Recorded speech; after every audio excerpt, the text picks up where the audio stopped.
I didn't move to Willow Creek Estates for the Nabox bid, moved here for the quiet. After 20 years serving in the army and another 5 in high-risk security, I'd had enough chaos. I wanted still mornings, a view of the lake from my porch, and the freedom to plant tomatoes without anyone breathing down my neck. So, when I bought the last property on the cul-de-sac, private wooded on one side, open lake on the other, it felt like the reward I'd earned. That illusion lasted exactly 6 days. Her name was Karen Simmons, slim build, always in khakis, and perpetually holding a clipboard like it was a sheriff's badge. From the moment I moved in, she treated the street like her personal fiefdom. She wasn't just a member of the Homeowners Association, she was the HOA at least. That's how she acted. "Mr. Carter," she called out as I unloaded boxes from my truck, "you'll need to paint that trim within 30 days. HOA guidelines require a uniform palette, soft neutrals only." I glanced at the house. "This is forest gray." She leaned in with a tight smile. "Technically, it's 3 shades darker than regulation." She handed me a printed citation.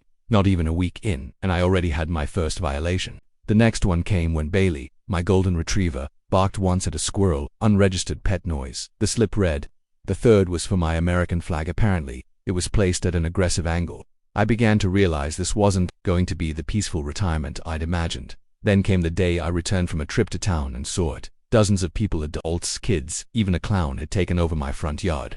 My driveway was lined with parked cars. Folding tables stretched across the lawn, balloons swayed in the breeze, and someone had erected a giant pink bouncy castle on my garden bed. I stopped my truck, stepped out slowly, and scanned the scene. A woman in a glittery sash passed by, holding a cupcake. "Oh, you made it," she said, cheerfully. Karen said this space was perfect for Madison's birthday. "Who's Madison?" She blinked. "Karen's granddaughter." I found her near my porch, sipping a mimosa and laughing, with 3 other women. Karen turned as I approached, not a flicker of concern on her face. "Karen," I said evenly, "what is going on?" She smiled like I'd just asked about the weather. "Community celebration. Don't worry, it'll all be cleaned up by sundown." "You're on my property," I said. "None of these people asked permission. This isn't HOA land, it's my yard." Karen didn't flinch. "Oh, Daniel, let's not get territorial. The HOA has discretionary use of adjacent green spaces under the Common Enjoyment Clause." "No, it doesn't." I pulled out my phone. "This is private land, and you've got 5 minutes to start clearing out." Her tone turned surreptitious. "If you're going to be difficult, I might have to call the authorities. You're causing a scene." I laughed once. "Go ahead." She did. I watched her step away and place the call, reporting a man behaving erratically and mentioning something about possible threats. 2 sheriff deputies showed up 15 minutes later. Karen waved them down like they were her personal security. "That's him," she said, pointing at me. "He's trying to evict my family from community, the space." The older deputy looked at me. "You live here?" "I own the house," I said, producing my deed, survey map, and ID like I was expecting this.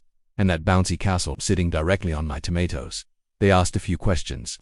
I answered calmly. They looked at the property lines, nodded, and then turned to Karen. Her face shifted, one moment smug, the next defensive, then indignant. "This is an HOA matter," she insisted. "No, ma'am," said the younger deputy. "This is trespassing." The words hit like a dropped gavel. One by one the guests packed up. The clown deflated the castle. Cars pulled out in a slow, embarrassed parade. Karen stood near the sidewalk, arms crossed tightly, muttering under her breath. The deputies asked her to leave my property. She refused, so they walked her off. As I watched the last balloon drift skyward, a deep calm settled over me, but it didn't last long. That night my mailbox was smashed, my hose had been slashed, and someone had shoved a dead fish into my barbecue grill. She'd declared war, and I don't lose wars. The next morning, a formal letter from the HOA was taped to my door. Cease and desist, disruption of HOA-sanctioned activities, and intimidation of fellow residents. It was signed Karen Simmons, HOA president, except she wasn't. I'd done MY research after the backyard invasion. Turns out Karen had been removed from the HOA board 6 months ago during a quietly held vote after a string of power abuses. But because she controlled the email list, printed her own letterheads, and barked orders with the confidence of a dictator, most residents just assumed she was still in charge. The real board president, Ellen Wexler, a retired schoolteacher with a kind face and a spine of steel, confirmed everything over coffee at the community center. She still bullies the landscapers, threatens fines, hands out fake violations, Ellen told me, sighing. She even tried to bill someone for planting tulips outside regulation season, and no one stops her. I asked. Ellen shook her head. People are scared of her, or tired, or both. I wasn't. I'd faced men with guns and worse.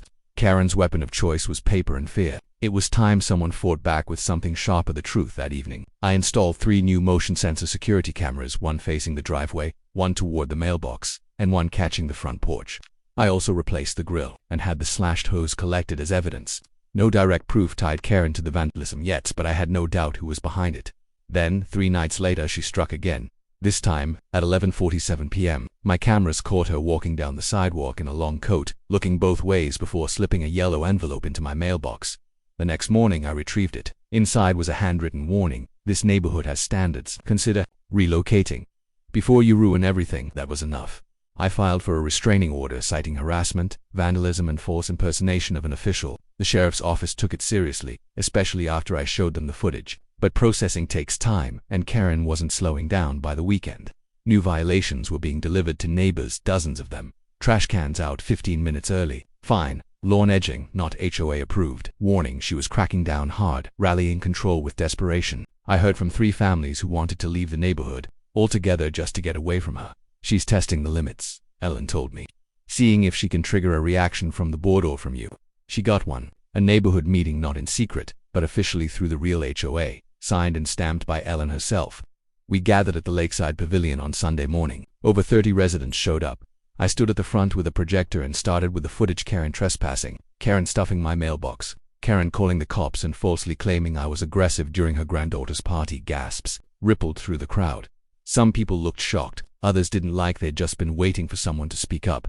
"She's impersonated an HOA official," I told them, "distributed false citations, organized events without board approval, and trespassed on private property while vandalizing that same property in retaliation." Mr. Franklin, a retired lawyer who had served on the original HOA founding committee, stood up and cleared his throat. "If this is all true, and it sure looks like it is, Karen Simmons has violated multiple provisions of our HOA bylaws, including 2.3, 4.1, and 6.6, which means," someone asked, "which means," he said, "we can vote to bar her from serving on the board or representing the HOA in any way permanently." The vote was unanimous. Karen, of course, hadn't attended the meeting that night. She made her move. At 2:13 a.m., another letter was slipped under my door, this time typed official-looking with a return address that didn't exist. "Due to ongoing aggression, your membership in the HOA community is under review. Eviction may be forthcoming pending board review." She was bluffing, but it wasn't a joke. She wanted me out, but she underestimated one thing: I'd been building a case, talking to neighbors, collecting records, getting signatures. And soon, it would be her lies, not my presence, on trial. The next HOA meeting wouldn't just be about rule violations, it would be about removal. Karen had crossed the line repeatedly, but what she didn't realize, what people like her never seemed to understand, is that every time she pushed, she made her own fall steeper. I wasn't just defending my lawn anymore. I was defending my right to live in peace without a self-appointed dictator patrolling the neighborhood with threats and forged stationery. So I pushed back. First, I met again with Ellen and Mr. Franklin to discuss official proceedings. We reviewed the bylaws in detail, every clause, every loophole, every regulation Karen had twisted for her own agenda. "She's operated without authority for months," I said. "Threatened residents, doctored notices, weaponized fear." Mr. Franklin nodded grimly. "And technically, impersonating a board official can be prosecuted criminally." Ellen looked hesitant. "Let's start with what we can control. A formal hearing, board vote, public record." I agreed. "No backdoors, no stunts, everything above board. Weekend." We posted public notice for an HOA special session to review Karen Simmons' standing within the community. Time, date, and location clear as crystal. We delivered copies to every door, certified a digital notice, and even included copies of the video evidence for anyone who missed the last meeting. Karen saw the flyer and tore it down from the bulletin board outside the clubhouse. I put up 2 more. The day of the meeting arrived. The community center was packed. More residents than I'd seen at any prior gathering showed up, some folding chairs, some standing. Whispers buzzed as people took their seats. Karen walked in late, strutting like a celebrity about to collect an award. She wore a white blouse, an absurdly large sun hat, and a smug grin. "Let's begin," she said, reaching for the podium. Mr. Franklin cut her off. "You're not presiding over this session." Her smile faltered. "Excuse me, you've been formally removed from board leadership," Ellen said calmly. "You're here to respond to the charges." Karen laughed loudly. "Charges?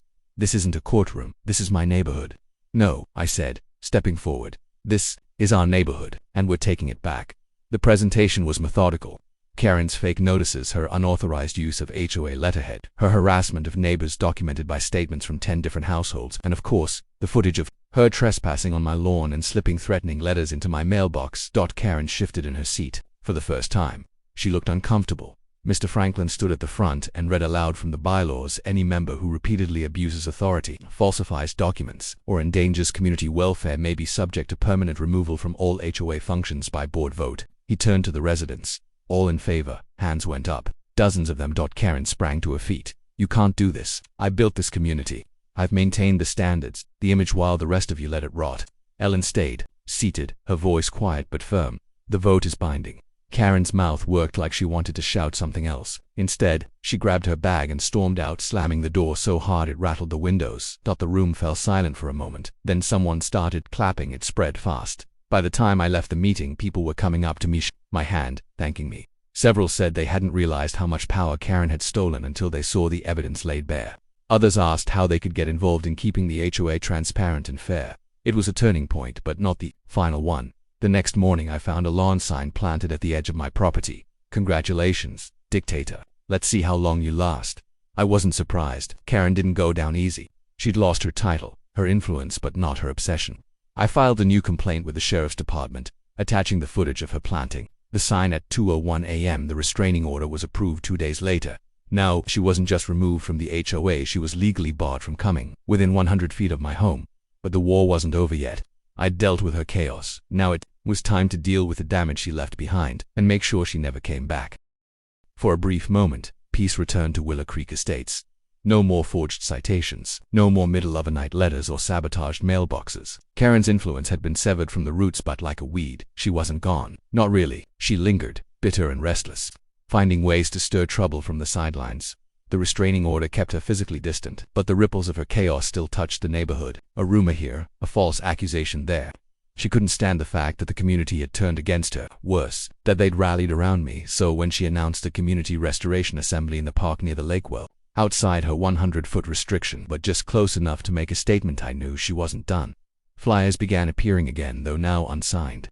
Thinly veiled jabs about imposter leadership and militant influence. At first, no one paid much attention, until she brought cameras. The day of her assembly, she showed up in a red blazer with gold buttons, flanked by 2 local vloggers and a man with a megaphone. Only a dozen people showed up, most out of curiosity, not support, but Karen spoke like she was addressing a stadium. They've silenced the true voice of Willow Creek, she declared, pacing before the lake. But I won't be intimidated by imposters or former military bullies who use threats to control our community.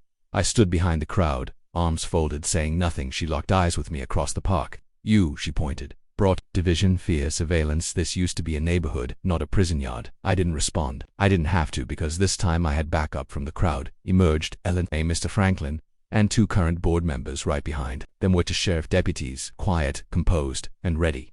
One deputy stepped forward. Ms. Simmons, you are in violation of Municipal Ordinance 12.4. Unauthorized public gathering on HOA property without board approval. Karen scoffed. This is public land. No, ma'am, the deputy replied, holding out a file. This is HOA-owned common space, and you've been officially barred from organizing events on it since last month's board vote. Then the second deputy stepped forward. We also have evidence of continued harassment documented by multiple residents. Karen's bravado cracked to have rights. And we have signatures, Ellen added, stepping beside me, dozens of them. Residents filing a formal complaint against your conduct, past and present. Karen backed away. Her supporters, what little remained, were already drifting off, some embarrassed, some disappointed. Is this what you all want? She cried, spinning toward the few still watching. To be ruled by fear, by surveillance, and by accountability, I said firmly, by honesty. Something this neighborhood forgot when it let you run unchecked. The deputies didn't arrest her. They didn't have to. Watching her escorted out of the park, stripped of control, stripped of her audience, that was enough. A week later, Karen's house went up for sale. It sat on the market for months. No one wanted to buy into drama. Eventually, she dropped the price by $40,000 and moved out under cover of night. No goodbyes, no final letter, just a sold sign and silence. The morning after she left, I stood on my porch with Bailey and looked across the cul-de-sac. The tension that had hung over the neighborhood like a storm cloud had finally broken. Kids played in driveways, neighbors chatted on sidewalks. Ellen walked by and gave me a quiet nod. Peace. But more than that, restoration. Karen didn't just harass one person. She fractured a community. And repairing that meant more than getting her out. It meant rebuilding trust, restoring clarity to the rules, reminding people that HOAs are meant to serve, not control. So we rewrote the handbook together, made it shorter, simpler, transparent. We held quarterly meetings, open forums, even started a community garden near the lake. I donated the tools and showed the kids how to plant tomatoes. Bailey supervised. It wasn't perfect, but it was ours, and this time no one stood above it.